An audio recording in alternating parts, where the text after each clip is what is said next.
Hello everyone and welcome to Alpha Square Academy. I hope you all are fine. And today we discuss chapter number 5, that is arithmetic progression. So first of all introduction की हम बात करेंगे यहाँ पे। आपके पास जो ये chapter है सीबीएसई बोर्ड एग्जाम के अंदर जो वेटेज रहेगी इसकी वो रहेगी 5 मार्क्स की। वेटेज आपके पास रहेगी 5 मार्क्स की। तो यहां से मोस्ट प्रोबेबली चांस है कि आपके पास केस स्टडी आएगी। बट एक बात आपको ध्यान रखनी है, देखो यहां से फिक्स नहीं है कि केस स्टडी आएगी। हाँ, मींस ज्यादा प्रोबेबिलिटी है कि यहाँ पे केस स्टडी आने वाली है आपकी। बट केस स्टडी आप तभी कर पाओगे जब आपका कंसेप्ट क्लियर होगा, जब आपको सारी वर्ड्स प्रॉब्लम अच्छे से आती हैं, आपको ये पता है ए एन क्या है, एस एन क्या है। सो इंट्रोडक्शन जो है ना वो इसको ध्यान से समझना आप लोग। So now a sequence A1, A2, A3, AN up to so on is called an AP. उसको अपन AP कब बोल लेंगे? If there exists a constant D such that A2 minus A1 means second term में से first term को minus कर रहा हूं, वो क्या आएगा D, and A3 minus A2 is equal to D and A4 minus A3 is equal to D. इसका मतलब समझाता हूं। कोई भी आपके पास एक सीक्वेंस है, नंबर की एक सीरीज है, तो यहाँ पे इसको मैं क्या बोल रहा हूं? फर्स्ट टर्म, ये मेरे पास क्या है सेकंड टर्म, ये क्या है थर्ड टर्म, और ये मेरे पास क्या है nth टर्म। ओके, इस टाइप से आपके पास टर्म चल रही हैं। देखो फर्स्ट टर्म में ए को भी बोल सकता हूं, A1 और ए में कोई फर्क नहीं है। A1 आपकी फर्स्ट टर्म है और ए भी आपकी क्या है फर्स्ट टर्म। फॉर्मूले में हम लोग A1 की प्लेस पे क्या यूज करेंगे? ए यूज करेंगे। डी आपका क्या होता है? Common difference, means consecutive terms के बीच में डिफरेंस कितने का है। जैसे A2 minus A1, A3 minus A2 and A4 minus A3, इस टाइप से आप डी निकाल लोगे जो कॉमन डिफरेंस है। एपी हम तभी बोल लेंगे किसी सीक्वेंस को जब आपका कॉमन डिफरेंस क्या रह रहा है? सेम, मींस कंसेक्यूटिव टर्म्स के अंदर कॉमन डिफरेंस आपका क्या रहना चाहिए? Same. Now n mean nth term. N का मतलब क्या है? nth term. और अगर मैं यहां पे बात करूं एन की, देखो हम बार बार ये चीज फॉर्मूले में यूज करेंगे। एन आपका क्या है? Number of terms. एन आपके पास क्या है?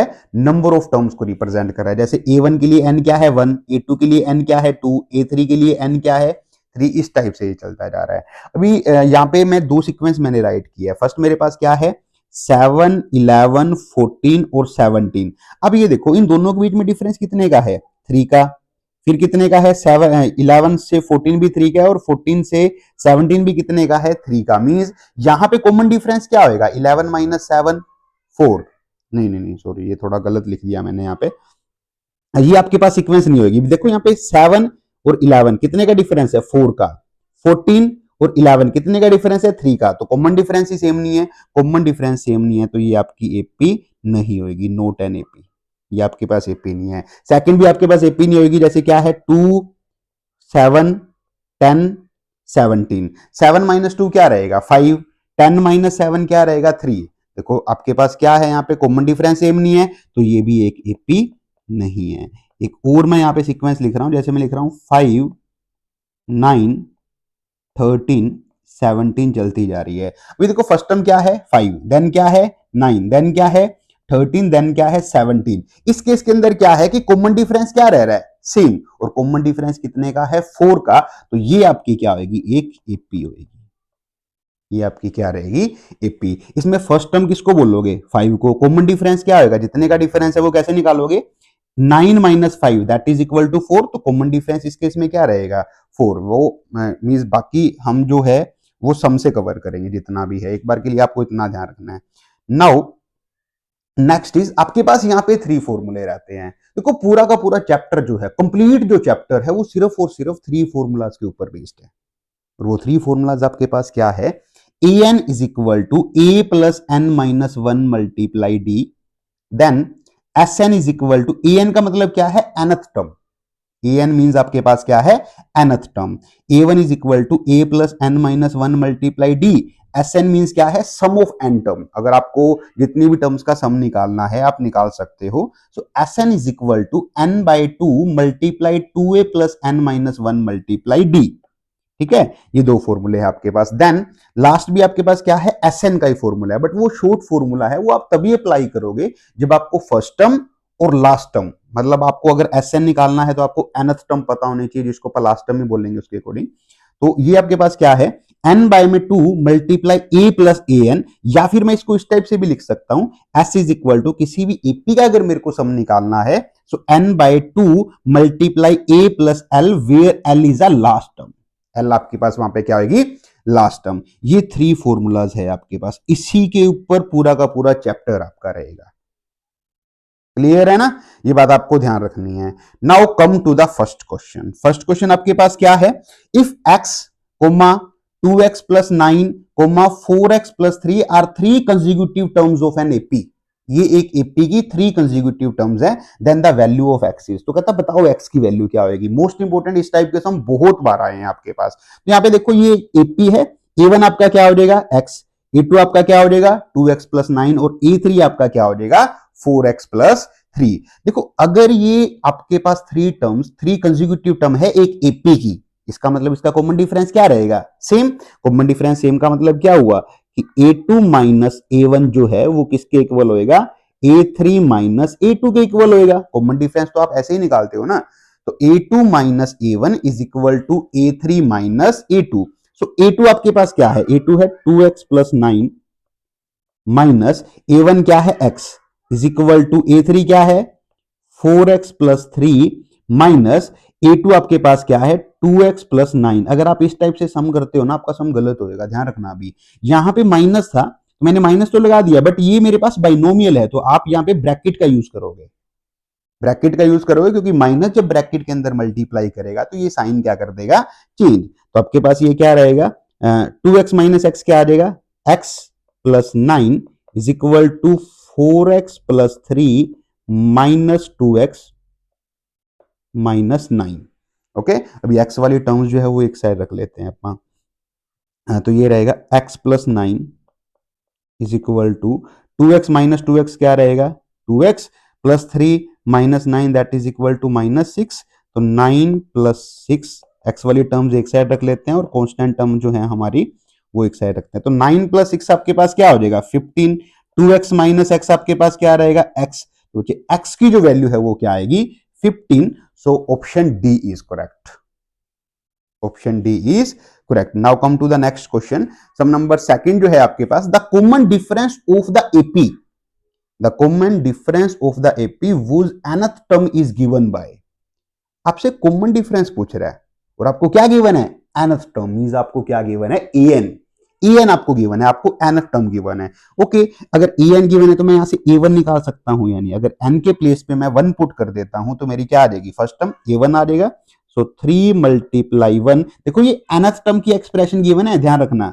यहाँ पे 3 मल्टीप्लाई 1 प्लस में क्या रहेगा 7, so 3 plus 7 that is equal to 10।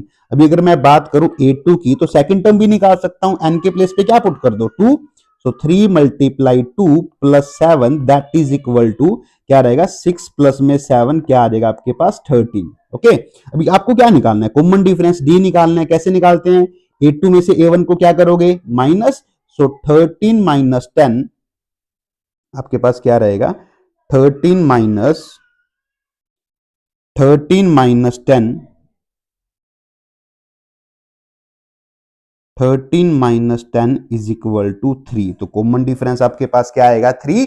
तो option B is correct, option B आपका क्या रहेगा करेक्ट रहेगा यहाँ पे। Now come to the next one, next आपके पास क्या है, right common difference of AP. इस एपी का आपको कॉमन डिफरेंस निकलना है। देखो यहाँ पे अब सभी को पता है कॉमन डिफरेंस क्या होता है, ए2 माइनस ए1, ये एक एपी है तो कॉमन डिफरेंस इसका क्या रहेगा, ए2 आपके पास क्या है रूट 12 माइनस a1 क्या है फर्स्ट टर्म क्या है √3। देखो आप इसको माइनस नहीं कर सकते भाई, क्योंकि लाइक नहीं है यहाँ पे, रूट के अंदर कुछ लाइक्स नहीं है, मींस या तो सेम होता रूट के अंदर नंबर। अभी यहां हम कैसे करेंगे, अभी अब ये देखो 12 की अगर मैं बात करूं तो 12 को मैं ऐसे लिख सकता हूं क्या 4 मल्टीप्लाई 3, यस और नो। आप इसकी प्राइम फैक्टराइजेशन करके भी डबलेट बना सकते हो अगर बनाना चाहो तो। माइनस आपके पास क्या आ जाएगा √3। अभी 4 मल्टीप्लाई 3, अभी 4 का क्या होता है परफेक्ट स्क्वायर होता है 4, तो अगर 4 को मैं बाहर निकाल रहा हूं रूट से तो क्या बचेगा 2√3, क्या आएगा 2√3 माइनस क्या आएगा √3। सो 2√3 माइनस √3। देखो अगर मैं बात करूं कि 2x माइनस एक्स को आप क्या लिखते हो x लिखते हो ना, इसी टाइप से आप देख सकते हो कि 2√3 माइनस √3 को आप क्या लिख सकते हो √3। तो ऑप्शन ऑप्शन तो यहाँ पे दिया ही नहीं हुआ, तो आपका जो कॉमन डिफरेंस है वो क्या हो जाएगा, √3। क्लियर है ना। अगर रूट में सम आता है तो आप प्राइम फैक्टराइजेशन करके आपको कुछ लाइक्स बनाना पड़ेगा, उसी टाइप से आप डी निकाल पाओगे यहाँ पे। Now come to the next one. Question number 4 जो है आपके पास, ये क्या कह रहा है, which term of the AP, AP आपको क्या गिवन है 10 7 4, इस टाइप से चलती जा रही है। Which term of the AP is -41। कहता -41 जो है वो कौन से नंबर की टर्म होगी, मतलब -41 के कोरस्पॉन्डिंग आपको क्या निकालनी है, एन की वैल्यू। ध्यान रखना। अभी पता है आपसे क्या पूछ रहा है, पहले आपके पास फर्स्ट टर्म क्या है 10, फिर क्या है 7, फिर क्या है 4, इसी टाइप से कहता -41 एक टर्म आएगी। देखो नेगेटिव में तो जाएंगे ये अपना, -40 एक टर्म आएगी, तो ये आपसे ये पूछ रहा है कि -41 जो है वो कौन से नंबर की टर्म होगी। ठीक है, तो मैं क्या मान लूंगा कि -41 क्या है मेरे पास, nth term. Let -41 be nth term. -41 मैंने क्या मान ली, nth टर्म। तो an आपका क्या हो गया, यहां से an अभी आपका है -41। तो यहां से आप कौन सा फॉर्मूला यूज करोगे, n की वैल्यू निकालनी है ना, an is equal to a plus n minus 1 multiply d. an is equal to a plus n minus 1 multiply D. तो an आपका क्या है -41 इज इक्वल टू a की अगर मैं बात करूं तो क्या है 10 प्लस n माइनस 1। n आपका क्या है, n की वैल्यू आपको नहीं पता, जो आपको निकालनी है। और यहां अगर बात करें d, तो d आपका क्या होगा 7 माइनस 10, कॉमन डिफरेंस क्या आ रहा है -3। अभी आप ऐसे -3 मत लिख देना, तब भी सम रॉन्ग है आपका। देखो -3 यहाँ पे मल्टीप्लाई कर रहा है, मल्टीप्लाई कर रहा है तो आपको ब्रैकेट का प्रॉपर यूज करना है, ये बात आपको ध्यान रखनी है। उसके बाद ये आपके पास क्या आएगा, माइनस का 41 इज इक्वल टू 10 प्लस, अभी -3 अंदर मल्टीप्लाई कर रहा है तो क्या आएगा -3n प्लस में क्या आ जाएगा 3, क्योंकि माइनस का नंबर अगर मल्टीप्लाई करता है तो वो मल्टीप्लाई के साथ साथ साइन भी क्या करेगा, change. So -41 is equal to क्या रहेगा 10 प्लस 3n प्लस में क्या आएगा 3, क्योंकि ब्रैकेट ओपन कर रहा हूं तो बाहर प्लस है ना, कोई साइन चेंज नहीं होएगा यहाँ पे। सो -41 इज इक्वल टू 10 प्लस 3 कितना होएगा 13। सो 13 माइनस में आपके पास क्या आ रहा है 3n, 13 माइनस क्या आ रहा है 3n। अभी कांस्टेंट टर्म को एक साइड करते हैं, तो -41 minus 13 that is equal to -3n। Okay, now -41 -13 आपके पास क्या होएगा -54, माइनस का 54 इक्वल में क्या आएगा माइनस का 3n। नेगेटिव टर्म है दोनों, माइनस से माइनस क्या हो जाएगा कैंसिल आउट, तो n की वैल्यू क्या निकालोगे 54 जो है वो 3 के साथ क्या करेगा डिवाइड। 54 को जब आप 3 से डिवाइड कर रहे हो तो n की वैल्यू आपके पास क्या आएगी, 54 को 3 से डिवाइड करो तो n की वैल्यू आपके पास आएगी 18। n की वैल्यू क्या रहेगी 18, मींस 18 जो टर्म है ना, 18th जो टर्म है वो आपके पास क्या आएगी -41। तो -41 be the 18th term of this AP. Clear है, इस टाइप से आपको ये सम करना है। Now come to the next question. Next आपके पास क्या है, how many 2 digit number are divisible by 3। देखो यहां से ये सम 2 डिजिट, ये आपके पास 3 का बोल रहा हूं, 7 भी हो सकता है, 5 भी हो सकता है, कोई भी ऐसा नंबर वो आपसे बोल सकता है। और यहाँ पे 2 डिजिट के प्लेस पे 3 डिजिट भी बोल सकता है। तो यहां से सबसे फर्स्ट जो आपका टास्क रहेगा वो क्या रहेगा कि आपको एक एपी बनानी है। वो एपी भी क्या होनी चाहिए, राइट होनी चाहिए। अभी क्या है, how many 2 digit number are divisible by 3। कहता ऐसे कितने नंबर हैं, ऐसे कितने 2 डिजिट नंबर हैं जो 3 से डिविजिबल है। अभी आप ये बताओ फर्स्ट 2 डिजिट नंबर कौन सा होता है 10, उससे पहले तो 1 डिजिट ही रहते हैं ना। तो फर्स्ट 2 डिजिट नंबर है 10, क्या 10 3 से डिविजिबल है, नो 10 3 से डिवाइड नहीं होता। फिर क्या है 11, 11 भी नहीं है। फिर क्या है 12, सो 12 जो है वो 3 से डिविजिबल भी है। तो आपके पास जो एपी बनेगी वो क्या बनेगी 12, 15, 18 ऐसे ऑन चलती जा रही है। अभी देखो लास्ट 2 डिजिट नंबर क्या होता है 99, क्यों, क्योंकि उसके बाद तो 3 डिजिट पे एंटर कर जाते हैं। 100 आपका क्या होता है 3 डिजिट नंबर होता है। अभी देखो 99 जो है चेक करो, डिवाइड करके देखना पड़ेगा। 99 जो है क्या वो 3 से डिविजिबल है, यस 99 इज डिविजिबल बाय 3। तो उसके बाद अगर आप बात करें तो ये आपकी क्या बन जाती है, एक एपी बन जाती है। इस एपी की फर्स्ट टर्म क्या है 12, और इस एपी का जो कॉमन डिफरेंस है वो क्या है आपके पास 3। So 15 minus 12 that is equal to 3। A और डी, देखो एक एपी के अंदर मोस्ट इंपोर्टेंट क्या है, ए और डी। अगर आपको फर्स्ट टर्म पता है और आपको कॉमन डिफरेंस पता है तो आप कोई भी टर्म निकाल सकते हो एपी की, और जितनी भी टर्म का आप चाहो आप उतनी टर्म का सम भी निकाल सकते हो। ए और डी ही तो मोस्ट इंपोर्टेंट है यहाँ पे। अभी आपसे क्या पूछ रहे हैं, हाउ मेनी, ऐसी कितनी है, ऐसे कितने नंबर हैं। तो देखो ये फर्स्ट नंबर था, वो ये क्या है सेकंड, ये क्या है थर्ड, ये मैंने क्या मान लिया nth टर्म, तो मैं nth टर्म के कोरोस्पोंडिंग n की वैल्यू निकाल लेता हूं। तो अपन क्या लिखेंगे, let 99 be nth term, let 99 be nth term. तो an अपन ने क्या मान लिया यहाँ पे 99।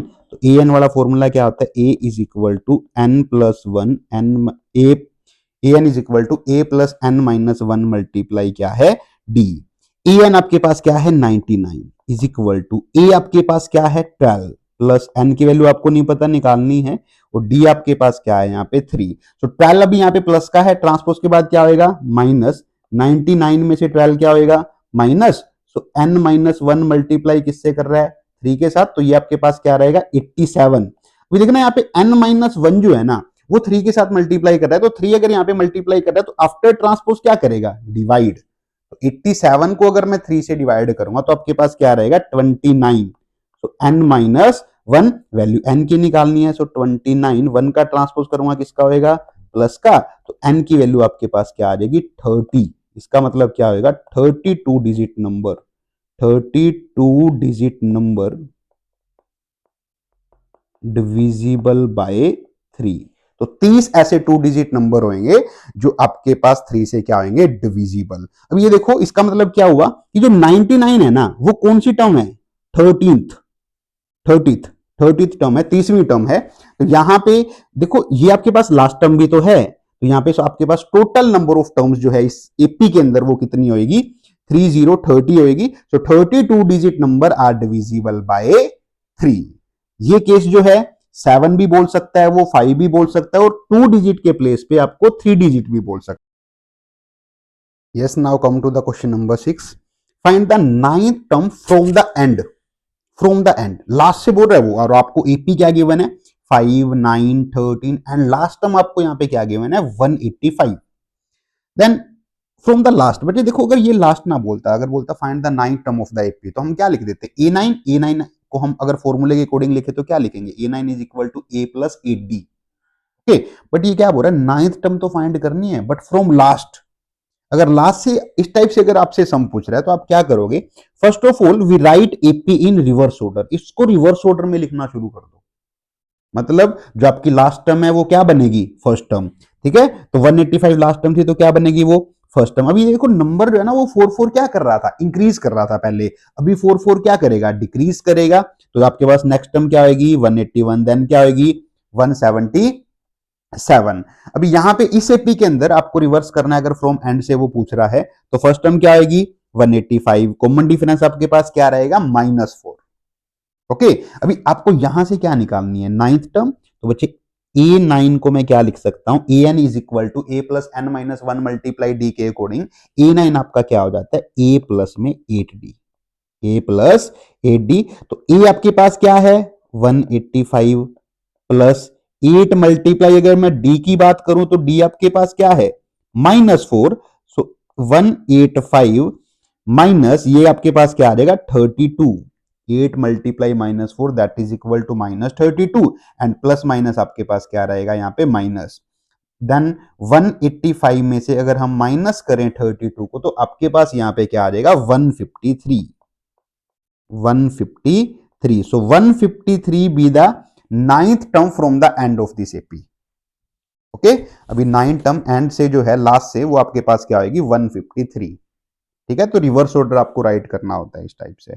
अगर आप रिवर्स ऑर्डर नहीं करना चाहते तो एक बात याद रखना, आप मतलब विदाउट रिवर्स ऑर्डर भी कर सकते हो इसको। तो आप क्या करोगे 185 जो लास्ट टर्म है उसको फर्स्ट टर्म मान लो, और आपका जो डी है वो क्या था पहले 4 था ना, उसका साइन चेंज कर दो, तो डी आपके पास क्या हो जाएगा -4। आप इस टाइप से भी कर सकते हो, तो भी आपका सम क्या आएगा सही होएगा। Then now come to the next question. Question number 7 is which term of the AP 20 19 1/4 mixed fraction given है 18 1/2 and 17 3/4 is the first negative term। अभी यहां से अगर मैं ये चेक करूं तो थोड़ा ध्यान से देखना, अभी ये जो AP है ये क्या हो रही है, डिक्रीज हो रही है, कम हो रही है धीरे धीरे, है ना। तो ये बात तो श्योर है बच्चे कि ये जो एपी है कभी ना कभी तो नेगेटिव टर्म में पहुंचेगी, मानते हो ना इस बात को, तो कभी ना कभी तो नेगेटिव टर्म में आएगी ना ये। अभी ये आपसे क्या कह रहा है, कहता इस एपी की कौन सी फर्स्ट नेगेटिव टर्म होगी, इस एपी की कौन सी फर्स्ट फर्स्ट नेगेटिव टर्म जो आएगी ना वो कौन से नंबर की टर्म होगी, मतलब आपको क्या निकालनी है यहाँ पे, एन की वैल्यू निकालनी है। तो यहां हम क्या करेंगे, ए आपके पास क्या है 20, डी कॉमन डिफरेंस निकाल लो, सेकंड टर्म में से फर्स्ट टर्म को क्या कर रहा हूं माइनस, मिक्स फ्रैक्शन को फ्रैक्शन में कन्वर्ट किया तो क्या आ गया 77/4 माइनस 24 का एलसीएम लिया तो आपके पास डी यहाँ पे क्या आ रहा है -3/4, डी आपके पास क्या आ चुका -3/4। अब यहां पे देखो फर्स्ट नेगेटिव टर्म, नेगेटिव का मतलब क्या है, nth टर्म में मान लेता हूं कि नेगेटिव होएगी, नेगेटिव का मतलब है कि वो लेस देन क्या रहेगी, जीरो, एन आपका क्या रहेगा लेस देन जीरो, तभी तो नेगेटिव होएगा ना, लेस देन जीरो ही आपके पास क्या होते हैं, नेगेटिव नंबर्स होते हैं। तो ए एन को आप क्या लिखोगे, ए एन आपका क्या होता है A plus N minus one multiply D, less than आपके पास क्या है जीरो। अभी वैल्यू पुट करो, ए की वैल्यू आपके पास क्या है 20 प्लस एन माइनस वन, हमें नहीं पता अभी एन की वैल्यू क्या है, n minus one multiply d की अगर बात करें तो डी आपके पास क्या है -3/4, ब्रैकेट में रखो क्योंकि नेगेटिव नंबर है और ये मल्टीप्लाई कर रहा है, ये लेस देन क्या है आपके पास zero, A N less than zero है, ठीक है। देन अगर बात करें सो 20 प्लस -3/4 मल्टीप्लाई करेगा एन के साथ तो ये आपके पास क्या आएगा -3n/4, -3n/4। अगर आप इसको और इजी भी बना सकते हैं आई थिंक, एक बार देखते हैं, प्लस में आपके पास क्या आएगा 3/4, प्लस में आपके पास क्या रहेगा 3/4, देन लेस देन जीरो, सो 20 प्लस एलसीएम क्या आ रहा है यहाँ पे 4 एलसीएम आ रहा है, तो एलसीएम के बाद आपके पास यहाँ क्या बचने वाला है -3n प्लस 3, लेस देन क्या रहेगा जीरो, तो -3n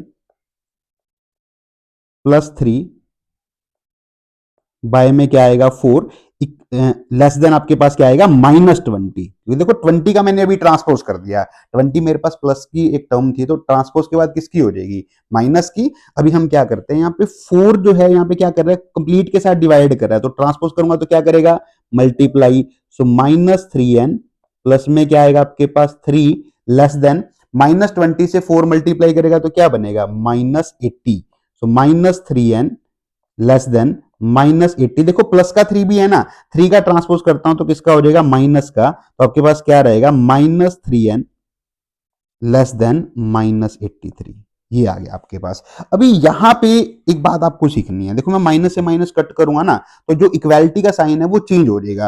अभी अगर मैं आपसे ये पूछूं कि -3 और -4 में से विच इज ग्रेटर, इनमें से कौन बड़ा है, आप बोलोगे -3 बड़ा है, यस -3 बड़ा होता है ना क्योंकि दोनों नंबर के आगे माइनस लगा होता है, तो -3 -4 में से कौन बड़ा है, विच इज ग्रेटर -3। अगर मैं यहाँ पे माइनस से माइनस क्या कर देता हूं कैंसिल आउट, तो अब कौन बड़ा हो जाएगा 4, ये बात आपको ध्यान रखनी है। अगर आप माइनस से माइनस को कैंसिल आउट कर रहे हो ना तो आपका जो इक्वालिटी का साइन है वो क्या हो जाएगा चेंज।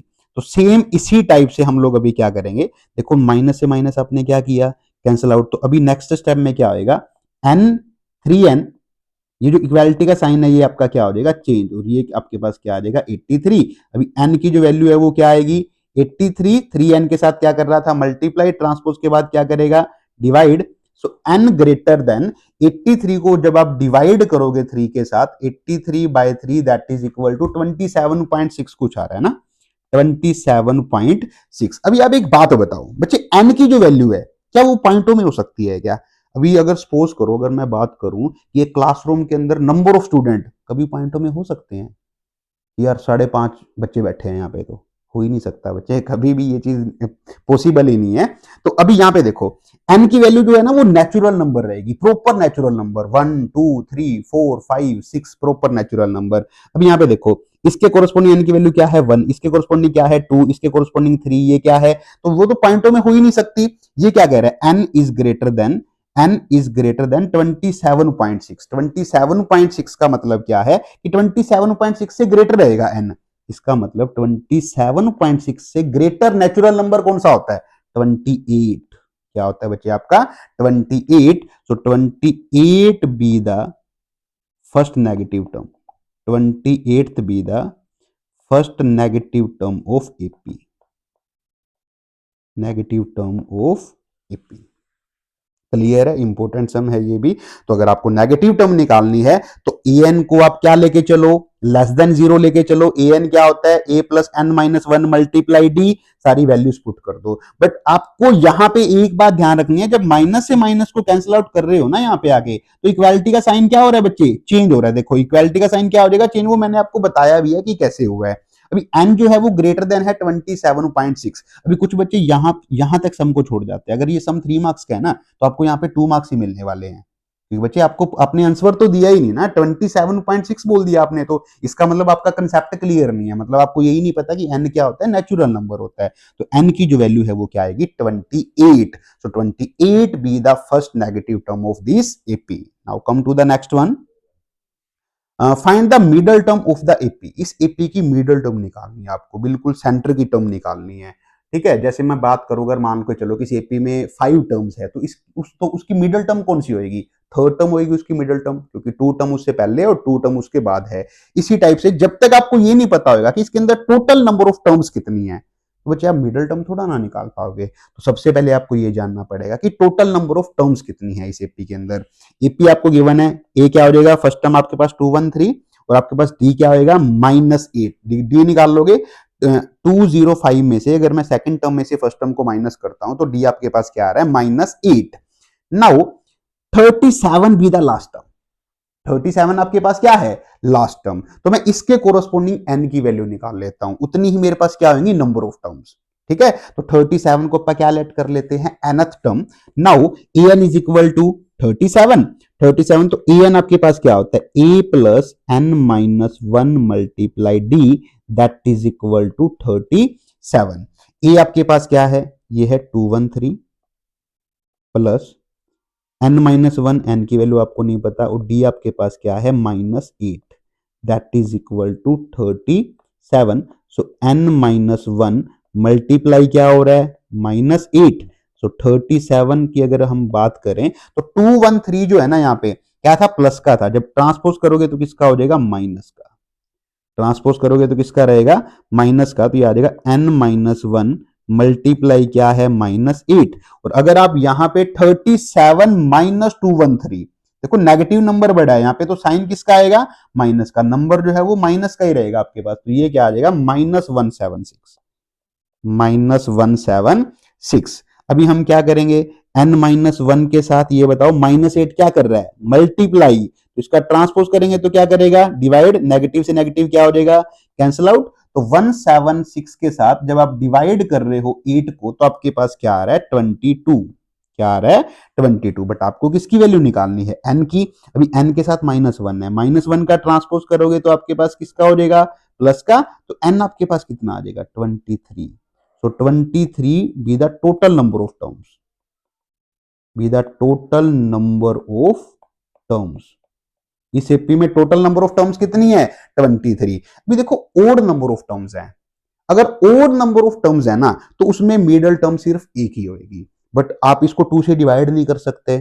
ठीक है, तो अगर आपको मिडल टर्म निकालनी है कि कौन सी होगी, मिडल टर्म अगर आपको निकालनी है तो आप क्या करोगे, अगर ओड है, देखो अगर इवन होती है ना नंबर ऑफ टर्म्स, तो उसमें 2 मिडल टर्म होती है, ये बात आपको ध्यान रखनी है। अगर यहाँ पे ओड नंबर ऑफ टर्म्स है तो मिडल टर्म क्या होगी, एक ही होगी। कैसे निकालोगे, टोटल में 1 प्लस कर दो, 5 में क्या कर दो, 2। So 24/2 that is equal to 12। Means 12th term आपकी क्या होगी, मिडल टर्म। तो आपको तो 12th टर्म निकालनी है, सो A12 निकाल लो बस। A12 आपके पास क्या होगा, A प्लस में 11D।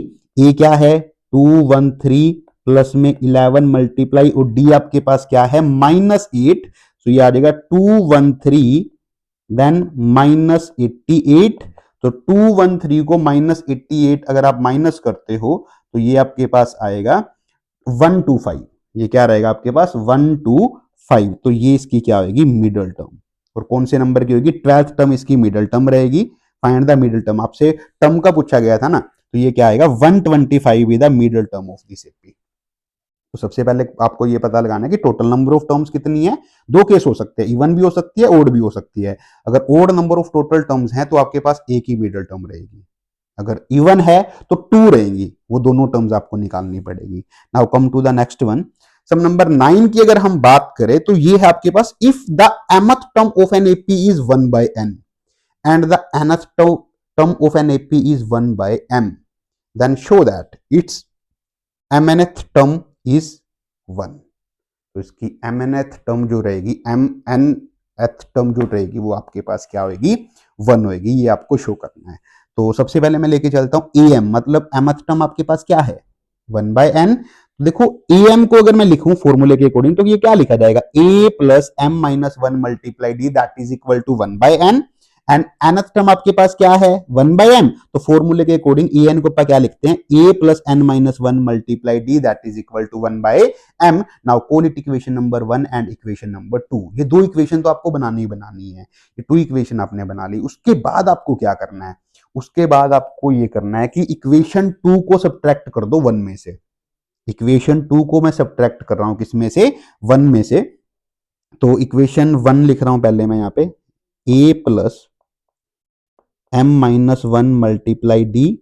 देखो जब भी आप दो इक्वेशन को सब्ट्रैक्ट करते हो ना, तो लेफ्ट हैंड साइड में से तो लेफ्ट हैंड साइड सब्ट्रैक्ट होएगी और राइट हैंड साइड में से राइट हैंड साइड सब्ट्रैक्ट होएगी। तो a plus m minus 1 multiply D में से माइनस करूंगा, ये क्या आ जाएगा, a plus n minus 1 multiply D, और इक्वल में आपके पास क्या रहेगा, 1 बाय में n माइनस 1 बाय m। देखो यही तो मैंने आपको बोला कि लेफ्ट में से लेफ्ट माइनस करोगे और राइट में से क्या माइनस करोगे, राइट माइनस करोगे। तो ये आपके पास क्या बनेगा अभी, a plus M D minus d, a plus M D minus d minus. अभी यहां पे एक बार मैं ब्रैकेट का यूज करूंगा क्योंकि माइनस जब अंदर जाएगा तो साइन क्या करेगा, चेंज। तो ये क्या आ जाएगा, a plus n d minus d, a plus n d minus d is equal में आपके पास क्या आ जाएगा, आप इसका एलसीएम ले सकते हो अगर लेना चाहो तो। इसका एलसीएम आपके पास क्या आएगा, ये एलसीएम आपके पास आ जाएगा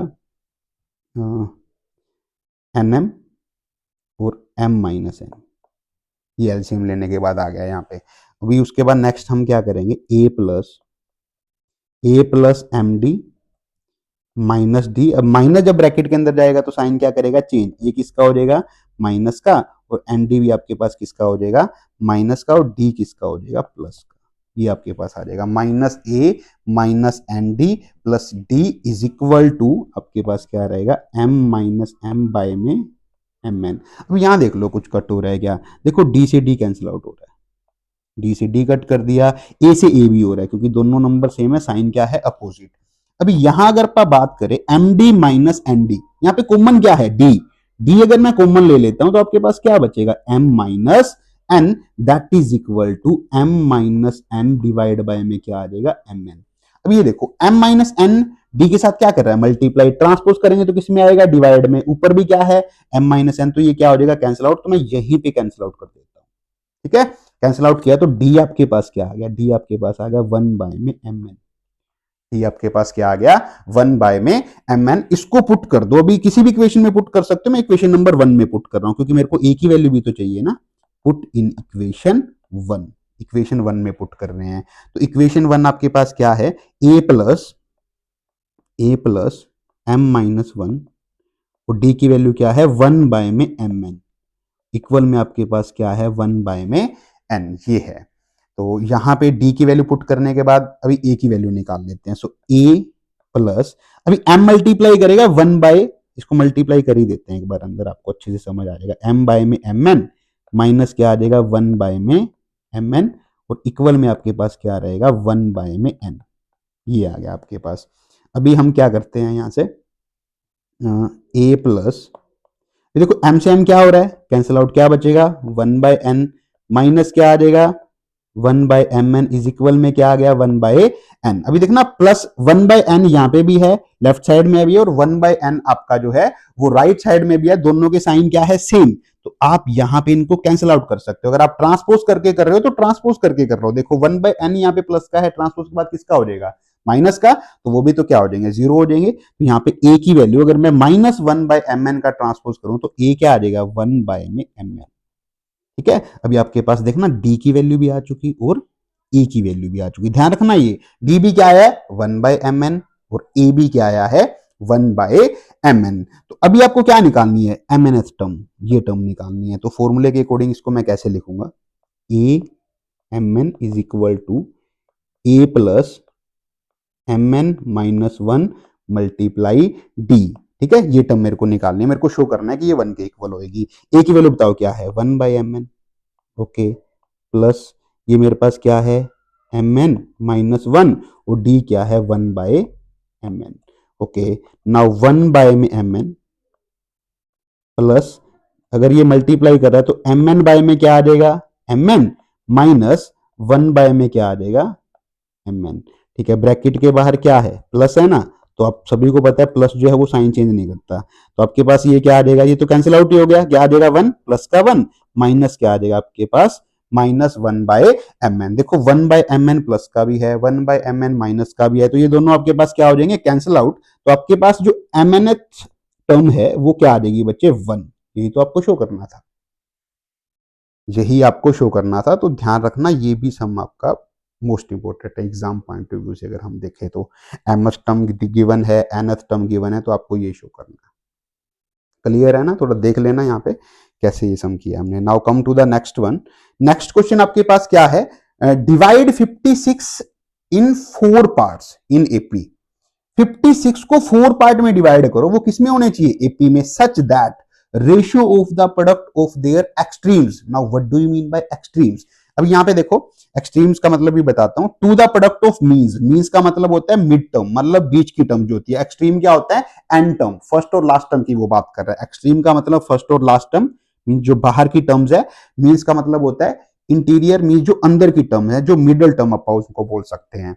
ठीक है, सो लेट 4 पार्ट्स, कहता 56 को 4 पार्ट में डिवाइड करो। देखो ये 3 पार्ट में भी आ सकता है, मैं आपको बता दूंगा, एक बार 4 पार्ट का सीख लो। लेट 4 पार्ट्स आर, तो आपको 4 पार्ट लेट कर लेने हैं। लेट आपको एपी के हिसाब से करने हैं, और इस टाइप से करने हैं लेट। जब आप उसको प्लस करो तो डी वाली टर्म्स क्या हो जाए, कैंसिल आउट। तो यहाँ पे देखो ना, मैंने क्या लिखा, a minus 3d, a minus d, a plus D and a plus 3d। मैंने ये 4 टर्म्स लेट कर ली, एपी में है ये 4 टर्म्स, कोई प्रॉब्लम नहीं है। देखो आप डी क्या है, 2d है ना, यहाँ पे मींस कॉमन डिफरेंस क्या है, सेम है सभी का, तो आप लिख सकते हो यहाँ पे। सो 4 टर्म्स आपने ये लेट कर ली। अभी मैंने इन 4 टर्म्स को 56 पार्ट, मतलब ये 56 को 4 टर्म्स में मैंने क्या किया है, डिवाइड किया है। तो इन 4 टर्म्स का सम क्या रहेगा, 56 रहेगा। तो इन 4 की 4 टर्म्स को मैंने यहाँ पे क्या कर दिया, प्लस कर दिया, दैट इज इक्वल टू क्या है, 56। अब ये देखो, माइनस का 3d प्लस का 3d कैंसिल आउट, माइनस का डी प्लस का डी क्या हो जाएगा, कैंसिल आउट। इसीलिए तो मैंने ये टर्म्स ली थी, ताकि मेरा डी क्या हो जाए, कैंसिल आउट, और मेरे पास सिंपल ए की वैल्यू आ जाए। So A plus A plus A plus A that is equal to 4a, equal में क्या है, 56। तो ए आपके पास क्या रहेगा, 56/4। तो ए आपके पास क्या आ जाएगा, यहाँ पे 14। ए आपके पास क्या आ चुका, 14। अभी इसने क्या बोला, द रेशो ऑफ, रेशो किसका, ratio product of their extreme. Means यहां पे ये है, एक्सट्रीम का मतलब क्या है, इन दोनों का multiply, product of their extreme, इन दोनों की मल्टीप्लाई करो पहले, a minus 3d multiply a plus में 3d, डिवाइड में आपके पास क्या आएगा, a minus D multiply a plus D. Means की रेशियो है to the product of their means, जो मिडिल टर्म है, इन दोनों की मल्टीप्लाई, रेशियो मैंने यहाँ पे निकाल दिया। रेशियो इसी टाइप से तो निकालते हैं, न्यूमिनेटर बाय डिनोमिनेटर, और इसका रेशियो क्या गिवन है आपको, 5/6, 5/6। तो यहां से आपके पास ना एक फॉर्मूला बन रहा है, कौन सा, a minus b multiply a plus b. तो न्यूमिनेटर में क्या आ जाएगा, ए स्क्र माइनस बी स्क्र होता है ना, क्या आ जाएगा, ए स्क्र माइनस 3d का स्क्र करोगे तो क्या आ जाएगा, 9d²। मैं डायरेक्ट लिख रहा हूं, ठीक है, 9d²। नीचे अगर आप करते हो तो क्या बनेगा, ये भी बनेगा, ये क्या आ जाएगा, ए square minus d² that is equal to क्या आ जाएगा, 5/6। अभी आप क्रॉस मल्टीप्लाई कर सकते हो यहाँ पे, या फिर क्या करो, ए की प्लेस पे आप 14 पुट कर दो पहले। तो ये आपके पास क्या आ जाएगा, 14 का स्क्वायर माइनस 9d²। ये भी क्या आ जाएगा, 14 का square minus d² that is equal to 5/6। Okay, 14 square minus 9d², 14d² minus 9d² divide में आपके पास क्या आएगा, 14d² minus d², 14d² minus d²। गलत तो लिख रहा हूँ शायद मैं, 14, हाँ डी तो आएगा ही नहीं ना यहाँ पे,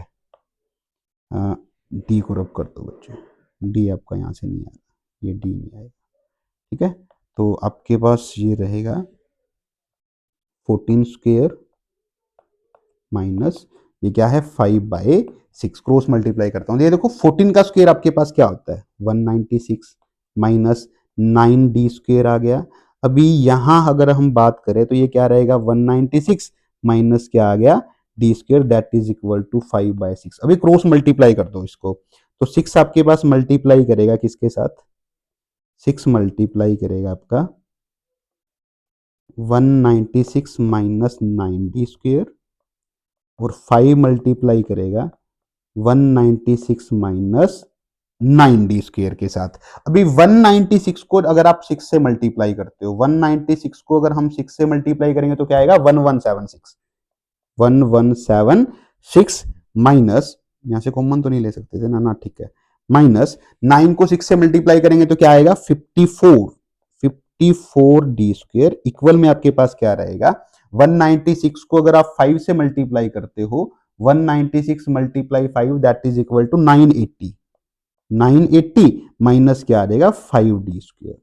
ओके, अभी हम क्या करते हैं डी वाली टर्म्स को एक साइड रख लेते हैं, तो माइनस 54d स्क्वेयर प्लस में 5d square is equal to 980 minus 1176, तो ये आपके पास क्या बनेगा minus 49d square, minus 49d square. और अगर आप यहां पे 1176 में से माइनस कर रहे हो, 1176 माइनस 980 को माइनस करते हो तो आपके पास क्या आएगा 196, 196, बट ये नंबर किसका आएगा माइनस का। देखो ये भी नेगेटिव टर्म है, ये भी नेगेटिव, तो माइनस से माइनस क्या हो जाएगा कैंसिल आउट। तो अभी क्या करेंगे d square is equal to d square के साथ 49 क्या कर रहा है मल्टीप्लाई, ट्रांसपोज करोगे क्या करेगा डिवाइड, तो डी स्क्वेयर की वैल्यू क्या आ जाएगी 4, ये डी स्क्वेयर की वैल्यू आई है, तो डी की वैल्यू क्या आ जाएगी, स्क्वेयर जब ट्रांसपोज करेंगे तो क्या बनेगा रूट 4 का रूट आपके पास क्या आएगा प्लस माइनस वैल्यू आप रखोगे, तो डी आपके पास क्या आ जाएगा प्लस माइनस 2, प्लस माइनस 2 आपके पास डी आएगा।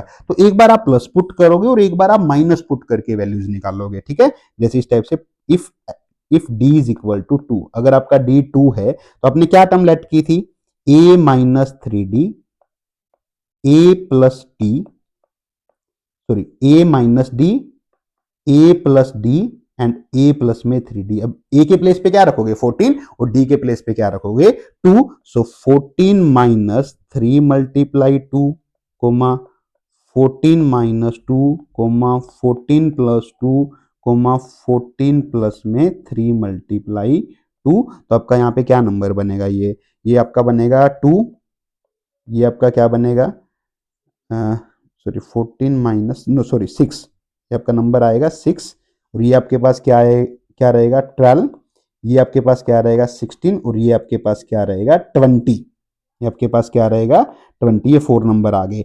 अभी आपको यहाँ पे ये भी लिखना है if d is equal to -2, d अगर -2 है तो फिर से आपको दो टाइप्स की वैल्यू आएंगी, एक तो ये नंबर रहेंगे और एक नंबर आपके और रहेंगे जब डी आप -2 पुट करोगे।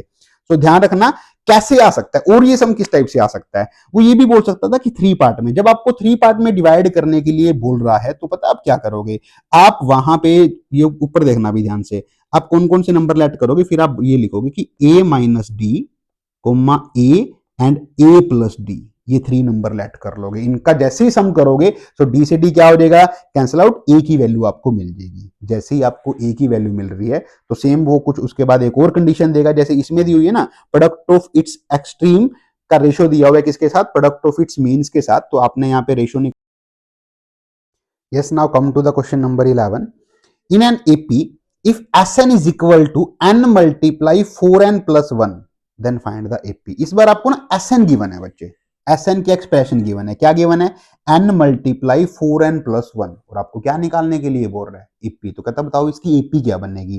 तो सबसे पहले S1 पुट कर लेता हूं, S मींस n के प्लेस पे 1 अगर पुट कर रहे हो तो वो आपको क्या देगा S1, S1 का मतलब पता है क्या होता है sum of one term, sum of one term, तो सम ऑफ वन टर्म आपके पास क्या आ जाएगा 5, मींस n के प्लेस पे आप 1 पुट करके इसको सोल्व कर लो, फिर S2 निकाल लोगे same as it is, S3 निकाल लोगे, S4 निकाल लोगे, बस n के प्लेस पे आपको वैल्यूज पुट करनी है। अभी S2 का मतलब क्या हुआ, S2 का मतलब है sum of first two terms, S3 का मतलब क्या है, sum of first three term, S4 का मतलब क्या है, sum of first four terms. अभी एक बात बताओ, S1 जो है सम ऑफ वन टर्म और फर्स्ट टर्म में कोई फर्क होएगा क्या, कोई फर्क नहीं होने वाला बच्चे। तो S1 आपका क्या होएगा, ए, S1 आपका क्या होएगा, ए, या फिर आप ये बोल सकते हो A1 या फिर ए जो है ये आपका क्या होएगा बच्चे, S1। ठीक है, तो अभी फिर आप फाइंड करोगे और ये आपका कितना आया है 5, तो A1 आपका आ गया। A2 पता है कैसे निकालोगे, A2 निकालोगे अगर आप फर्स्ट थ्री टर्म के सम में से फर्स्ट टू टर्म का सम माइनस कर देते हो, ध्यान से समझना, फर्स्ट थ्री टर्म के सम में से अगर आप फर्स्ट टू टर्म का सम माइनस कर देते हो तो क्या बचेगा, सॉरी सेकंड टर्म की मैं बात कर रहा हूं, तो फर्स्ट टू टर्म के सम में से अगर आप फर्स्ट टर्म का सम माइनस कर देते हो तो क्या बचेगा, सेकंड टर्म। तो A2 निकालने के लिए आप क्या करोगे, S2 में से S1 को क्या कर दोगे, माइनस, तो 18 minus 5 that is equal to क्या आ जाएगा 13। नाउ A3 निकालना है तो देखो थर्ड टर्म अगर निकालनी है तो sum of four terms, sum of three terms में से अगर आप सम ऑफ टू टर्म को माइनस कर देते हो, मींस अगर आप S3 में से S2 को माइनस कर देते हो तो आपका क्या आ जाएगा, थर्ड टर्म। तो ये आपके पास क्या आ जाएगा, 39 में से अगर आप माइनस कर रहे हो 18 को तो ये आपके पास क्या रहेगा 21। सेम एज इट इज अगर आप फोर्थ टर्म निकाल रहे हो तो आप क्या करोगे, S4 में से माइनस करोगे, किसको, S4 में से आप माइनस कर रहे हो S3 को, तो ये आपके पास क्या रहेगा 64 माइनस 30। तो जब आप इसको माइनस करोगे तो ये आपके पास क्या आएगा 29, तो फोर्थ टर्म भी आपके पास आ गई। तो एपी लिखनी थी ना, तो एपी आपके पास क्या आएगी, फर्स्ट टर्म क्या आई है 5, देन क्या आई है 13, देन क्या है 21, देन क्या है 29। तो बच्चे देख लो कॉमन डिफरेंस भी क्या आ रहा है आपका, सेम आ रहा है, तो ये आपकी एपी बन जाएगी। अगर आपको एस एन गिवन है, एस एन की एक्सप्रेशन अगर आपको गिवन है तो आप S1 S2 S3 S4 निकाल लेना। Okay, now come to the next one. ये क्वेश्चन है आपके पास सोल्व फॉर एक्स, इसमें एक्स की वैल्यू आपको निकालनी है। एक एपी है और उसका सम, देखो बीच में प्लस का साइन यूज कर रहा है ना ये, तो आपको इस पूरी कंप्लीट एपी का सम कितना गिवन है 287, 287 आपको सम गिवन है। ओके, तो एस एन मीन्स आपको एस एन गिवन है, sum of N term given है। हम मान लेते हैं कि इस एपी के अंदर टोटल नंबर ऑफ टर्म्स कितनी है, एन गिवन है, तो एस एन आपको गिवन है यहाँ पे 287। ए क्या आएगा 1, कॉमन डिफरेंस निकाल लो, सेकंड टर्म में से फर्स्ट को माइनस करोगे तो डी आपका क्या आ जाएगा 3। एस एन आपके पास कितना है 287, एस एन का फॉर्मूला यूज करते हैं, क्या होता है एन बाय में 2 multiply 2a plus N minus 1 multiply d, that is equal to 287, that is equal to 287। अभी एन की वैल्यू बच्चे आपको नहीं पता, तो आप क्या रखो, एन बाय में 2 मल्टीप्लाई 2a, ए क्या है 1, सो 2 मल्टीप्लाई 1 प्लस में n की वैल्यू नहीं पता n माइनस 1 और d आपके पास क्या है 3, दैट इज इक्वल टू 287, 287। अभी यहाँ n बाय 2 को आप अंदर मल्टीप्लाई भी कर सकते हो, n बाय 2 को पहले इसको सोल्व कर लेते हैं एक बार, n bye 2 multiply 2 multiply 1 2 plus 3n minus 3, 3n minus 3 that is equal to 287, 287। So n by में 2 मल्टीप्लाई 2 माइनस, अब यहां पे लिख सकता हूं 3n, 2 माइनस 3 क्या बनेगा आपके पास -1, दैट इज इक्वल टू 287, 287। अभी आप 2 का यहाँ पे ट्रांसपोज भी कर सकते हो, देखो 2 जो है यहाँ पे क्या कर रहा है डिवाइड, डिवाइड कर रहा है, तो n multiply 3n minus 1 equal में आपके पास क्या आ जाएगा 287। अभी यहां 287 मल्टीप्लाई 2, क्योंकि 2 का ट्रांसपोज भी किया है ना, तो ये आपके पास एक क्वाड्रेटिक बनेगी। और एक बात आपको हमेशा ध्यान रखनी है, जब आपको एस एन से एन में जाना है तो आपके पास एक क्वाड्रेटिक इक्वेशन बनेगी। तो फिर आपके पास यहाँ पे क्या आ रहा है 3n square, 3n square minus n, 3n square minus n, अगर आप 2 से मल्टीप्लाई करते हो 287 को, then 287 multiply 2 that is equal to 574, 574। तो क्वाड्रेटिक इक्वेशन आपके पास क्या बनी, यहाँ पे क्वाड्रेटिक इक्वेशन बन रही है 3n square minus n minus 574 that is equal to 0। अभी यहां पे 574 को अगर आप 3 से मल्टीप्लाई करते हो, 574 को 3 से मल्टीप्लाई करते हो तो क्या आ जाएगा 17 टू। अभी -1 को ब्रेक करना है बच्चे, -1 को ब्रेक करना है ऐसे 2 नंबर में जिनकी मल्टीप्लाई क्या हो 1722, तो वो आपके पास क्या होएगा, वो आपके पास होएगा 42 एंड 41। देखो फैक्टर निकालने हैं आपको भी, स्प्लिटिंग मेथड यूज करना। अगर वो आपसे नहीं हो रहा, स्प्लिटिंग आपसे नहीं हो रही, तो आपको यहाँ पे क्या देखना है, क्वाड्रेटिक फॉर्मूला से भी आप कर सकते हो। तो ये आपके पास क्या रहेगा 3n²। देखो नंबर नेगेटिव है, दोनों की मल्टीप्लाई भी क्या है नेगेटिव, तो 1 नंबर शुड बी नेगेटिव, तो एक नंबर तो माइनस का ही रहेगा ना। तो ये आपके पास रहेगा -42n प्लस में 41n, क्या रहेगा माइनस का n, मल्टीप्लाई करोगे तो आपके पास क्या आएगा 1722 जो आपको चाहिए, -574 दैट इज इक्वल टू 0। अभी यहां से कॉमन क्या आ रहा है 3n, 3n जैसे ही आप कॉमन लेते हो, कॉमन लेने के बाद क्या बचेगा n-14। ठीक है, यहां कॉमन क्या आएगा प्लस का 41। ठीक है, प्लस का 41 कॉमन लोगे तो क्या बचेगा n-14 इज इक्वल टू 0। अगर यहां से आप n-14 को कॉमन ले रहे हो तो आपके पास क्या बचेगा 3n plus 41 that is equal to 0। तो एक n की वैल्यू क्या आ जाएगी 14, और एक आपके पास n की वैल्यू क्या आ जाएगी -41/3। देखो n की जो वैल्यू है वो आपके पास फ्रैक्शन में भी नहीं हो सकती और नेगेटिव भी नहीं हो सकती। ठीक है ना, फ्रैक्शन में भी नहीं होगी और नेगेटिव भी नहीं होगी, तो n की वैल्यू कौन सी एक्सेप्ट होगी, n इज इक्वल टू 14। इसका मतलब यहां पे टोटल नंबर ऑफ टर्म्स कितनी है 14।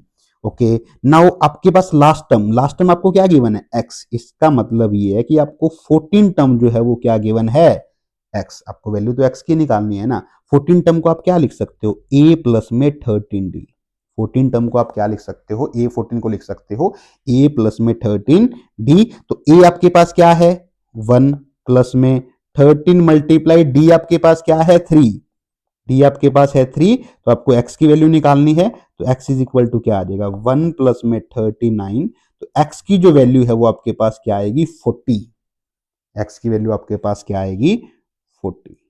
इस टाइप से ये आपको सम करना है। Okay, now come to the next question is,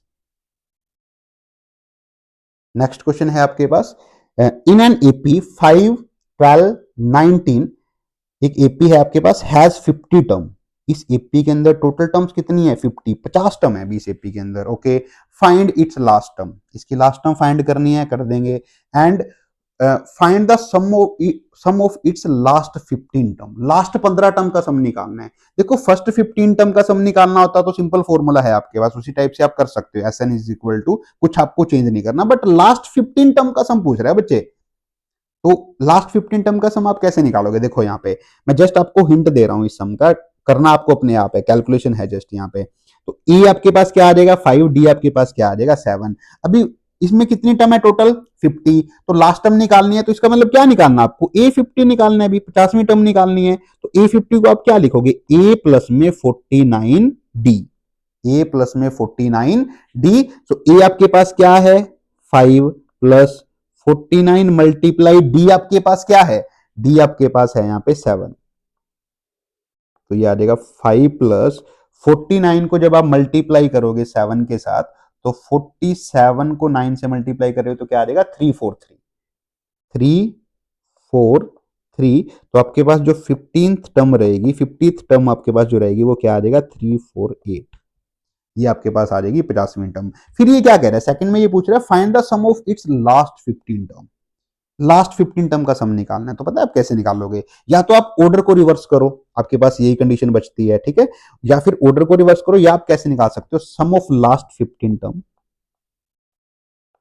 some of last 15 terms, या आप ऐसे कर सकते हो। देखो मैंने पहले क्या किया, सम निकाल लिया किसका 50 टर्म्स का, टोटल टर्म कितनी है 50 है ना, फर्स्ट 50 टर्म का सम निकाल लिया मैंने, यहाँ पे S50 निकाल लिया, उसके बाद उसमें से माइनस कर दिया क्या S35, उसमें से फर्स्ट 35 सम का सम, फर्स्ट 35 टर्म का सम क्या कर दिया माइनस। अभी ध्यान से देखो यहाँ पे S50 निकाल लोगे बच्चे ना फॉर्मूले से, आप लोग S50 फॉर्मूले से निकाल लो, ठीक है, S35 भी वही फॉर्मूला यूज कर दो। अभी यहां पे अगर मैं 50 टर्म के सम में से फर्स्ट 35 टर्म का सम क्या कर देता हूं माइनस, तो आपके पास जो आंसर आएगा वो क्या बचेगा सम ऑफ लास्ट 15 टर्म्स। तो भाई लास्ट 15 टर्म का सम ही आपके पास बचेगा। जस्ट आपको कैलकुलेशन करनी है, S50 निकाल लो, S35 निकाल लो, S50 में से S35 को क्या कर दो, माइनस कर दो, तो आपके पास रिक्वायर्ड आपका जो आंसर है वो आपके पास आ जाएगा। डू योरसेल्फ, कैलकुलेशन करना है, छोड़ मत देना इस सम को।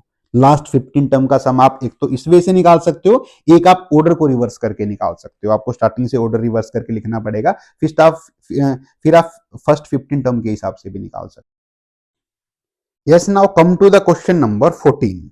क्वेश्चन नंबर 14 आपके पास एक केस स्टडी है। देखो आप केस स्टडी में बोल रहा हूं कि आपको सारे कंसेप्ट क्लियर होने चाहिए, इसलिए मैंने आपको वो सारे सम करवाए हैं। तो केस स्टडी है आपके पास, क्या है, coconut oil is used by various people to cook food. Its demand has immensely increased because of the growing awareness about natural prepared oil among people. The production of coconut oil in the month of January in a particular year was 12,000 metric tons and increasing uniformly. Uniform increase कर रहा है, मतलब एक constant number के साथ क्या कर रहा है, इंक्रीज कर रहा है। वो हमारा क्या होगा, डी होगा, कॉमन डिफरेंस होगा। By a fixed number every month, हर मंथ इंक्रीज कर रहा है। एक फिक्स्ड नंबर के साथ यूनिफॉर्मली हर मंथ क्या कर रहा है, इंक्रीज कर रहा है। Its produce 27,000 metric ton in the month of June in that particular year based on the given information, answer the following questions. तो यहां पे सबसे पहले आपको एक एपी बनानी पड़ेगी।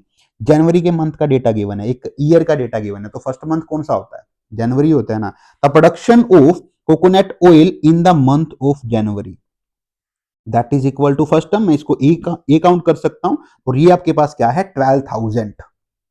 ये आपके पास क्या है, 12,000। तो देखो फर्स्ट पार्ट में आपसे क्या पूछ रहा है, find the fixed increase in production of coconut oil in every month. कहता जो फिक्स्ड नंबर से वो इंक्रीज हो रहा है ना, वो फिक्स्ड नंबर दो हमें निकाल के। तो आपके पास क्या होगा, वो कॉमन डिफरेंस ही होगा, मींस आपको डी निकालना है। Then okay 6 month. देखो अभी नेक्स्ट में हम क्या करते हैं, यहाँ पे आपको क्या गिवन है, June is the 6th month of the year. June जो है आपके पास मंथ का कौन सा ईयर है, 6th ईयर है, तो उसका भी तो आपको दिया हुआ है, कितनी प्रोडक्शन हो रही है वहां पे, 27,000 मैट्रिक टन। तो देखो अगर एपी की बात करें तो ये आपको 6th टर्म गिवन है, ये ध्यान रखना है। जनवरी का क्या है, फर्स्ट टर्म क्या है, 12,000। A6 जून में जो प्रोडक्शन हो रही है वो आपकी क्या है, 6th टर्म। तो देखो A6 को आप क्या लिख सकते हो, an is equal to a plus N minus 1 multiply d के अकॉर्डिंग आप A6 को क्या लिख सकते हो, a प्लस में 5d, a प्लस में 5d that is equal to 27,000। a आपके पास क्या है 1200 प्लस में क्या है 5d that is equal to 27,000। तो 5d इज इक्वल टू 27,000 में से आप 12,000 को क्या कर दोगे, माइनस। तो 5d इज इक्वल टू आपके पास क्या आएगा, 15,000। 15,000 आ रहा है, तो d की वैल्यू क्या आएगी, देखो 5 डिवाइड करेगा किसके साथ, 15,000 के साथ। जब 5 डिवाइड करेगा तो आपके पास क्या आ जाएगा, 3,000। तो बच्चे आपका कॉमन डिफरेंस आ गया, मतलब हर मंथ एवरी मंथ कितना इंक्रीज कर रहा है, 3,000 मैट्रिक टन इंक्रीज कर रहा है नंबर में। ओके, नाउ सेकंड पार्ट आपसे क्या पूछ रहा है, सेकंड पार्ट पूछ रहा है what will be the production of coconut oil in month of October. ठीक है, कितना इजी है यार। देखो यहाँ अक्टूबर मंथ जो है वो कौन सा मंथ होता है, 10th। मतलब आपको क्या निकालना है, 10th टर्म, मींस आपको A10 निकालना है। A10 आपके पास क्या होता है, A प्लस में 9d। A10 आपके पास क्या होगा, A प्लस 9d। A क्या है आपके पास 12,000 प्लस 9 मल्टीप्लाई, और डी आप लोग निकाल चुके, क्या है आपका 3,000। तो बच्चे कैलकुलेट कर लेना, ये आप अपने आप ही करोगे, मैं नहीं करवा रहा। तो आपके पास 10th टर्म आ जाएगी, उतना प्रोडक्शन किसमें हो रहा होगा, अक्टूबर मंथ के अंदर। नेक्स्ट थर्ड पार्ट आपके पास क्या है, find the production of the coconut oil in first 6 month. तब पहले 6 महीने जो है, फर्स्ट 6 मंथ में टोटल प्रोडक्शन की बात कर रहे हैं ये। मतलब ये आपसे क्या पूछ रहा है, S6, मतलब फर्स्ट 6 टर्म का sum. Okay, find the production of coconut oil in first 6 month. First 6 month में बताओ कितनी प्रोडक्शन हुई है। मतलब आपको यहाँ पे इस केस के अंदर क्या निकालना है, S6। SN का फॉर्मूला सभी को पता है क्या होता है, आप शॉर्ट फॉर्मूला भी यूज कर सकते हो यहाँ पे। SN is equal to n/2 multiply A plus में AN, ये भी यूज कर सकते हो यहाँ पे, और जो बड़े वाला फॉर्मूला है वो भी यूज कर सकते हो। तो S6 निकालना है, 6 टर्म का सम निकालना है, और आपको पता है कि 6 टर्म क्या है, तो आप ये कर सकते हो। n की वैल्यू क्या होगी, 6 6 बाय में 2 मल्टीप्लाई ए आपके पास क्या है 12,000 प्लस में आपके पास ए एन की अगर बात करूं तो आपके पास क्या है A6 है ना, A6 आप इसको बोल सकते हो, और सिक्स टर्म आपके पास क्या है A6, सिक्स टर्म आपके पास है 27,000। ये क्या आ जाएगा 3 मल्टीप्लाई प्लस करोगे तो आपके पास रहेगा 39,000, मल्टीप्लाई करोगे तो देख लेना भी मल्टीप्लाई करने पे जो भी आ रहा हो यहाँ पे फर्स्ट 6 मंथ की टोटल प्रोडक्शन आपके पास यहाँ पे रहेगी। देन आपसे क्या पूछ रहा है और का जो पार्ट रहेगा, देखो 2 मार्क्स में है ये सम, जैसे जो और है जो इंटरनल चॉइस आपको गिवन है ये 2 मार्क्स में रहेगा। फिर क्या कह रहा है find the sum of the production of the coconut oil in complete year, complete year में कितने की प्रोडक्शन होगी पता लग जाएगा सभी को। Complete year, how many month in complete year, 12 month, means आपको क्या निकालना है S12 निकालना है। ठीक है, अगर आपको 12th टर्म पता है तो आप शॉर्ट फॉर्मूला यूज कर सकते हो, अगर आपको लॉन्ग ही करना पड़ेगा क्या रहेगा n/2 multiply 2a plus n-1 का मतलब क्या हुआ 12-1 और मल्टीप्लाई डी आपके पास क्या है 3000, कैलकुलेट कर लोगे आपके पास क्या आ जाएगा 12 मंथ का टोटल ईयर के अंदर जो प्रोडक्शन उसने की है वो आपके पास रहेगी। क्लियर है ना। Now come to the next case study. Next case study आपके पास क्या है, केस स्टडी आपके पास 15, question number 15 case study. The school auditorium was to be constructed to accommodate at least 1500 people। एक स्कूल ऑडिटोरियम बना हुआ है, वो किस टाइप से कंस्ट्रक्ट किया गया है कि 1500 पीपल उसके अंदर बैठ सके। ओके, the chair are to be placed in concentric circle. Now what do you mean by concentric circle? Concentric circle का मतलब होता है ऐसे सर्कल जिनका सेंटर क्या रहता है सेम, जैसे इस टाइप से देखो इनका सेंटर क्या है सेम, कंसेंट्रिक सर्कल है ये। The chair are placed to be in a concentric circular arrangement in such a way that each succeeding circular row has 10 seats more than the previous one. अभी क्या कह रहा है कि यहाँ पे ईच सक्सीडिंग जो रोज है, जैसे ये फर्स्ट रो है, ये फर्स्ट रो है, ये आपके पास सेकंड रो है, ये थर्ड है और ये फोर्थ है, इस टाइप से चलता जा रहा है। कहता ईच सक्सीडिंग जो रो है ना उससे पहले वाली से उसमें 10 सीट एक्स्ट्रा है। सपोज करो अगर इसमें 10 नंबर ऑफ सीट्स हैं इस रो के अंदर तो इसमें कितनी होगी 20, इसमें कितनी होगी 30, इसमें कितनी होगी 40, मींस 10 नंबर से क्या कर रही है नंबर ऑफ सीट्स इंक्रीज कर रही है। तो यहां अगर फिर आपसे क्या कह रहा है फर्स्ट पार्ट में, if the first circular row has 30 seats, AP बना लेता हूं मैं यहीं पे, अभी एपी एप्पा लिख रहे हैं। अभी ये क्या कह रहा है कि if first circular rows has 30 seats, 30 seat है अभी फर्स्ट रो के अंदर, then how many seats will be there in the 10th row. तो जो 10th रो होगी उसमें टोटल नंबर ऑफ सीट्स कितनी होगी, तो क्या बना ये 30 फर्स्ट में, देखो हर एक में कितना इंक्रीज हो रहा है 10 सीट्स का इंक्रीज हो रहा है, तो सेकंड रो में कितनी होगी 40, देन कितनी होगी 50, इस टाइप से बन गया। ए आपके पास क्या आ गया 30, और मैं बात करूं अगर डी की तो वो आपके पास क्या है 10। फर्स्ट में आपको क्या निकालना है A10, क्या निकालना है A10। A10 कैसे निकलेगा A प्लस में 9D, ए आपके पास क्या है 30 प्लस में 9 मल्टीप्लाई और डी आपके पास क्या है 10, so 30 plus 90 that is equal to 120। तो 10th में आपके पास क्या रहेगी 10th रो के अंदर नंबर ऑफ सीट्स आपके पास क्या रहेगी 120। ओके, नाउ सेकंड पार्ट में आपसे जो पूछ रहा है वो क्या है, for 1500 seats in the auditorium, अगर ऑडिटोरियम में टोटल 1500 सीट्स है then how many rows need to be there, तो कितनी रोज की रिक्वायरमेंट पड़ेगी। मतलब आपसे क्या पूछ रहा है एन, एस एन देके आपसे क्या पूछ रहा है एन। ध्यान रखो यहाँ पे एस एन आपको कितना दिया हुआ है 1500। एस एन की हेल्प से अगर आपसे नंबर ऑफ रोज पूछ रहा है मींस नंबर ऑफ टर्म्स आपसे पूछ रहा है, तो एस एन से अगर एन निकाल रहा है तो क्या बनेगी एक क्वाड्रेटिक इक्वेशन बनेगी। तो कैसे देखो यहाँ पे एस एन का फॉर्मूला लिख दो n/2 multiply 2a plus n-1 multiply d that is equal to 1500। Okay, values put करो, n की वैल्यू तो आपको पता ही नहीं है निकालनी है, a की वैल्यू क्या है 10, n की वैल्यू नहीं पता n-1 और d आपके पास क्या है 10, सॉरी a 30 है बच्चे, a है 30 और d आपके पास क्या है 10 that is equal to 1500, that is equal to 1500। तो ये उसके बाद यहाँ आपके पास आएगा n/2 मल्टीप्लाई ये क्या आ जाएगा 60 प्लस 10n माइनस 10 डिवाइड में क्या आ जाएगा आपके पास 1500। नाउ n बाय में 2 मल्टीप्लाई 60 माइनस 10 क्या रहेगा 50, तो मैं लिख सकता हूं 10n प्लस 50, 10n प्लस 50 और इक्वल में आपके पास क्या आएगा 1500, ये आपके पास आ रहा है। अभी हम लोग क्या करेंगे, n बाय 2 जो है ना वो अंदर मल्टीप्लाई करेगा, तो आपके पास क्या आ जाएगा 10 से 2 कैंसिल आउट होगा, क्या बचेगा 5, तो ये क्या आ जाएगा 5n स्क्वायर, 5n स्क्वायर। अभी n बाय 2 जो है वो 50 से मल्टीप्लाई करेगा, तो 50 से 2 कैंसिल आउट करके क्या आएगा 25, तो क्या बचेगा प्लस का 25n। और आपके पास वहां पे 1500 प्लस का है, तो ट्रांसपोज करोगे तो किसका हो जाएगा माइनस का, minus 1500 that is equal to 0। अभी यहां से देखो कॉमन निकाल सकते हो, आपकी इक्वेशन जो है वो मींस थोड़ी जो कैलकुलेशन है वो छोटी बनेगी। तो 5 अगर मैं यहाँ पे कॉमन ले रहा हूं तो क्या बचेगा n स्क्वायर प्लस में 5n माइनस 5 से अगर डिवाइड करते हैं 1500 को, आपके पास क्या आएगा 300 that is equal to 0। So n square plus 5n minus 300 is equal to 0, क्योंकि 5 का ट्रांसपोज करोगे तो 0 से डिवाइड होके क्या आ जाएगा आपके पास 0।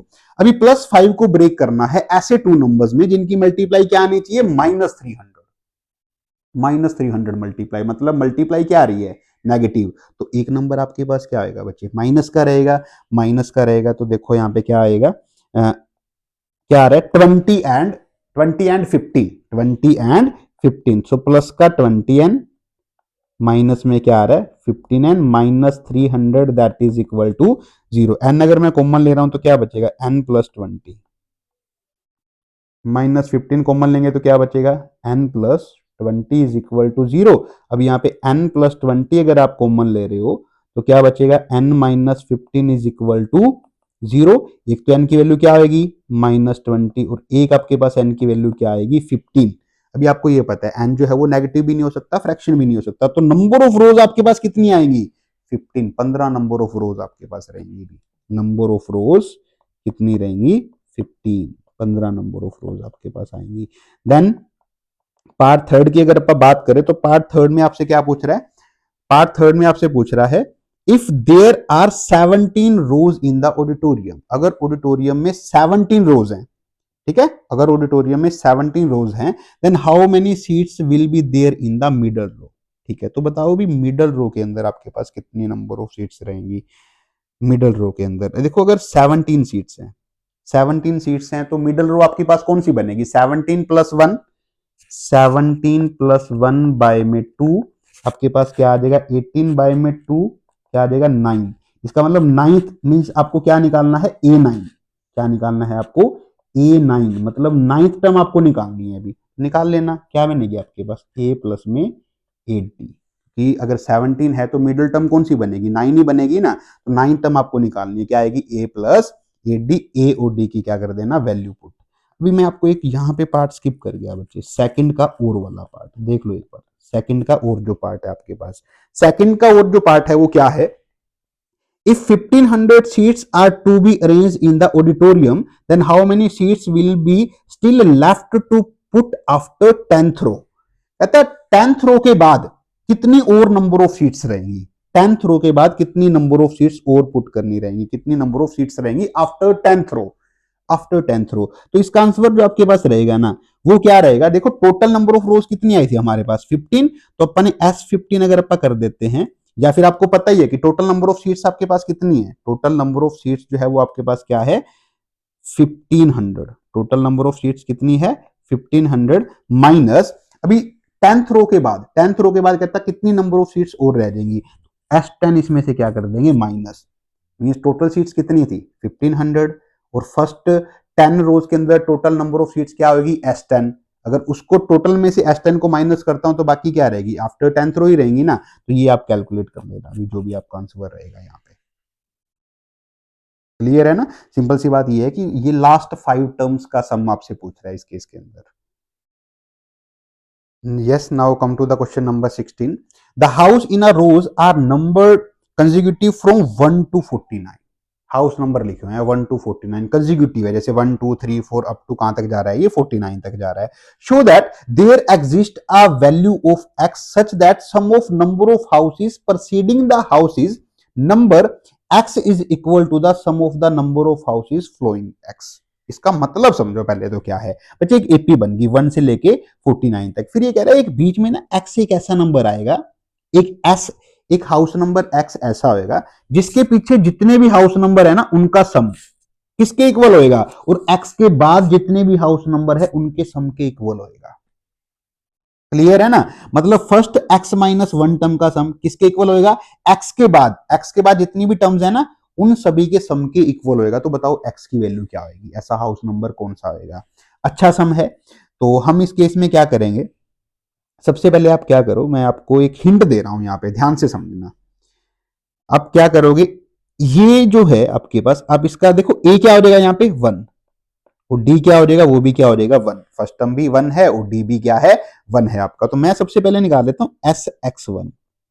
एस एक्स वन का मतलब है कि first x minus one term का सम निकाल रहा हूं मैं। फॉर्मूला क्या होता है, एन बाय टू। अभी एन का काम कौन कर रहा है, x minus one by two multiply two multiply a one है, प्लस में एन, एन का काम कौन कर रहा है, x minus one. N minus one होता है ना, तो माइनस वन आएगा और यहाँ पे डी आएगा, डी आपके पास क्या आएगा 1।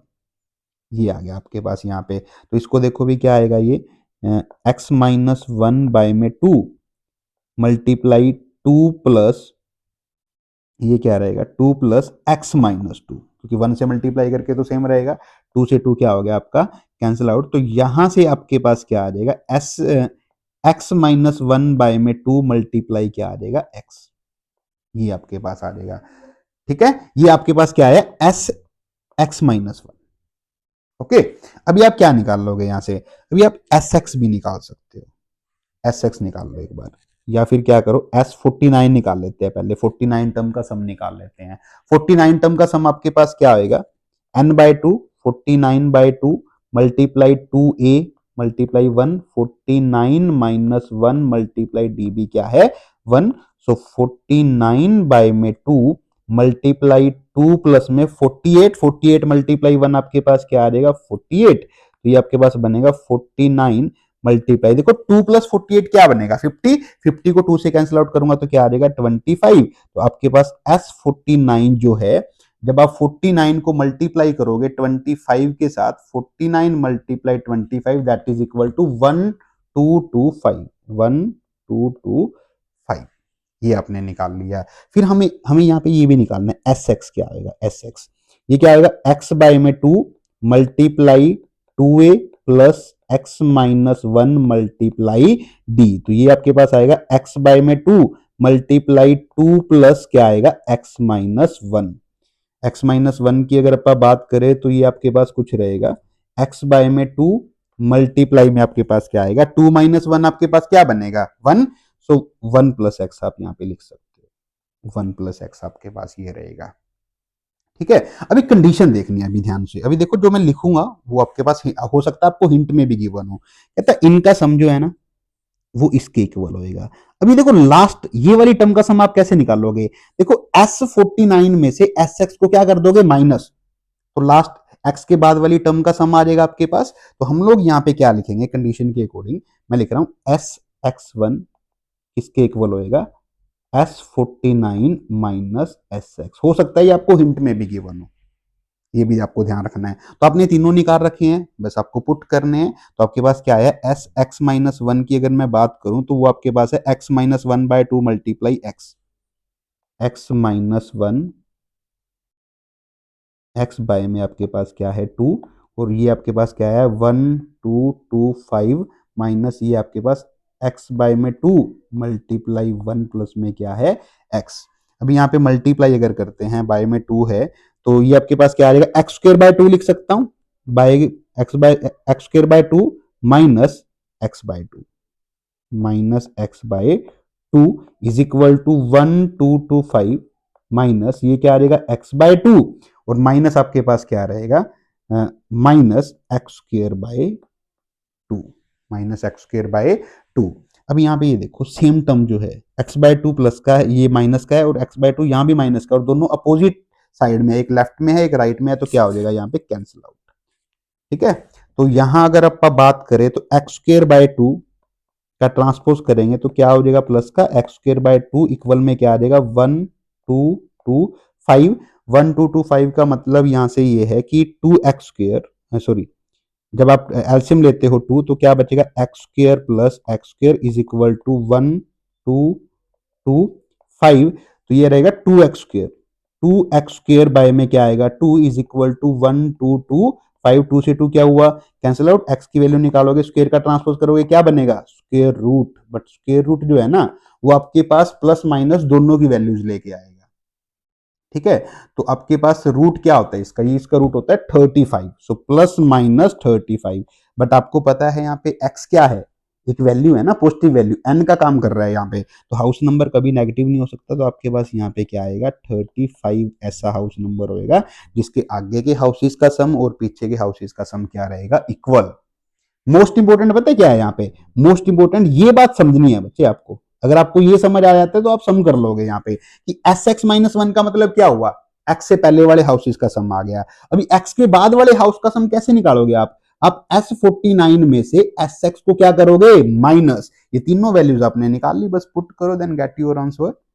Then the last one is, last one देख लो, वैसे इजी है, मैंने बताया नहीं, बट मेरा मानना है कि ऐसा सम आपको पता होना चाहिए वैसे। बट एपी के अंदर मोस्ट इंपोर्टेंट क्या है, ए और डी। अगर ए और डी आपको दिया हुआ है तो आप कुछ भी कर सकते हो भी, एपी के अंदर फर्स्ट टर्म निकाल लो, जो मीन्स आपको जो भी टर्म आपको चाहिए आप वो निकाल सकते हो, जितनी भी टर्म आपको सम चाहिए आप सम निकाल सकते हो, सारे फॉर्मूले हैं हमारे पास। अब यहाँ पे क्या हुआ कि आपको फोर्थ टर्म दे दी और 10th टर्म दे दी, ए और डी तो मेरे को दिया ही नहीं, और क्या पूछ रहा है, 13th टर्म निकालो, कहता क्या आएगा। A4 को मैं क्या लिख सकता हूं, A4 देखो, अगर टू टर्म्स आपको गिवन है ना तो दो इक्वेशन बनेगी ए और डी के अंदर, ए और डी नहीं दिया हुआ, और ए और डी तो मेरे को निकालना पड़ेगा, क्योंकि विदाउट ए और डी तो आप कोई टर्म निकाल ही नहीं सकते ना। तो A4 को मैं क्या लिख सकता हूं, ए प्लस में 3D is equal to 21, call it equation number 1। A10 को मैं क्या लिख सकता हूं, ए प्लस में 9D is equal to 64, call it equation number 2। ठीक है, कोलिट इक्वेशन नंबर 2। अभी इन दोनों इक्वेशनों को बच्चे क्या कर लोगे, सोल्व किस मेथड से करोगे, एलिमिनेशन से कर लो, कोई दिक्कत नहीं है, एलिमिनेशन मेथड से सोल्व कर लेना बच्चे, तो आपके पास क्या आ जाएगी, ए और डी की वैल्यूज आ जाएगी। सभी को आता है एलिमिनेशन मेथड, चैप्टर 3 करवा रखा है मैंने, अगर किसी ने नहीं देखी तो चैप्टर 3 की वीडियोस देख लो, अच्छे से निकाल लोगे आप। ए और डी की वैल्यू जैसे ही आती है, ए और डी अगर आ चुका तो आप A13 भी निकाल लोगे, जो आपके पास क्या होता है, ए प्लस में 12D। ओके, तो ये सम भी आपके लिए मोस्ट इंपोर्टेंट रहेंगे। मींस दो अगर आपको इक्वेशन दे रखी हैं, दो आपको टर्म दे रखी हैं, तो टू इक्वेशंस बनेंगी, उन दोनों इक्वेशन को सोल्व कर लो बच्चे, एलिमिनेशन मेथड से ए और डी की वैल्यूज आपको मिल जाएगी। ये भी सम